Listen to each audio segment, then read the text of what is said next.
বলে দিলে, এটা তুমি ঠিক করলে না। আপনি বেশি বকেন না, এই সংসারে যত অশান্তির মূলে হচ্ছেন আপনারা।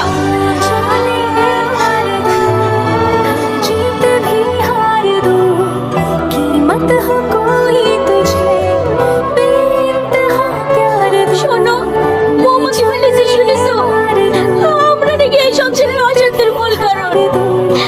আমি চাইনি আমাদের কারণে আমার ছেলের সংসারটা নষ্ট হয়ে যায়।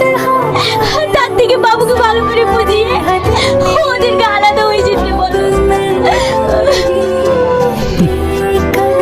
আমি কি চেয়েছিলাম আর কি হয়ে গেল, এটাই বাস্তব গো। বাবা মা তার সন্তানকে মানুষ করতে গিয়ে একটু বোঝামানি করে, কিন্তু ওই বাবা মায়ের যখন বয়স হয়ে যায় তখন ছেলে বৌমার কাছে তারাই বোঝা হয়ে যায়। তুমি কোনো চিন্তা করো না, বাবুকে ডাকো, আমি বুঝিয়ে বলছি।